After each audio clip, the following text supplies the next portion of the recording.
he says. "Then I'm leaving you here." "You wouldn't. Only one way to find out, isn't there?" She smiles, knowing he won't desert her. But he's right to be nervous. All the way in they had been pushing against the grain of evacuation. It was like swimming upstream, buffeted by the outward flow of countless ships. By the time they reached orbit, the transit stalks had already been blockaded. The authorities weren't allowing anyone to ride them down to the surface. It had taken bribery and guile to secure passage on a descending car. They'd had the compartment to themselves, but the whole thing, so her companion had said, had smelt of fear and panic, human chemical signals etched into the very fabric of the furniture. She was glad she didn't have his acuity with smells. She is frightened enough as it is, more than she wants him to know. She had been even more frightened when the nest builders followed her into the system. Their elaborate spiral-hulled ships, fluted and chambered, vaguely translucent, is one of the last vessels in orbit. Do they want something of her? Or have they just come to spectate? She looks out to sea again. It might be her imagination, but the glowing smudges appear to have increased in number and size. Less like a fleet of galleons below the water now than an entire sunken metropolis. And the smudges seem to be creeping towards the seaward end of the jetty. The ocean can taste her. Tiny organisms scurry between the air and the sea. They seep through skin, into blood, into brain. She wonders how much the sea knows. It must have sensed the evacuation, felt the departure of so many human minds. It must have missed the coming and going of swimmers, and the neural information they carried. It might even have sensed the end of the shepherding operation. 2 or 3 small chunks of former moon have already splashed down, although nowhere near these islands. But how much does it really know about what is going to happen, she wonders. She issues a command to the butterflies. A regiment detaches from her sleeve, assembling before her face. They interlace wings, forming a ragged-edged screen the size of a handkerchief, with only the wings on the edge continuing to flutter.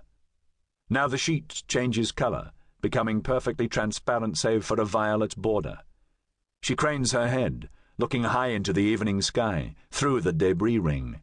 With a trick of computation, the butterflies erase the ring and the moon. The sky darkens by degrees, the blackness becoming blacker, the stars brighter. She directs her attention to one particular star, picking it out after a moment's concentration. There is nothing remarkable about this star. It is simply the nearest one to this binary system, a handful of light years away. But this star has now become a marker, the leading wave of something that cannot be stopped. She was there when they evacuated that system, 30 years ago. The butterflies perform another trick of computation. The view zooms in, concentrating on that one star. The star becomes brighter, until it begins to show colour. Not white now, not even blue-white, but the unmistakable tint of green. It isn't right. Chapter 1. Ararat, P. Eridani A System 2675. Scorpio kept an eye on Vasco as the young man swam to shore. All the way in he had thought about drowning, what it would feel like to slide down through unlit fathoms. They said that if you had to die, if you had no choice in the matter, then drowning was not the worst way to go.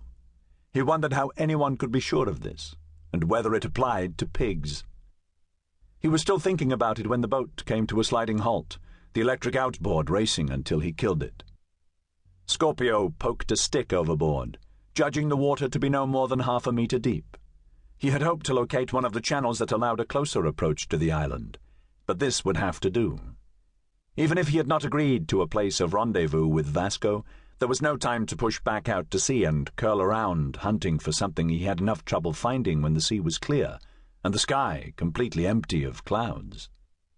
Scorpio moved to the bow and took hold of the plastic-sheathed rope Vasco had been using as a pillow. He wrapped one end tightly around his wrist, and then vaulted over the side of the boat in a single fluid movement. He splashed into the shallows, the bottle-green water lapping just above his knees. He could barely feel the cold through the thick leather of his boots and leggings. The boat was drifting slowly now that he had disembarked, but with a flick of his wrist he took up the slack in the line and brought the bow around by several degrees. He started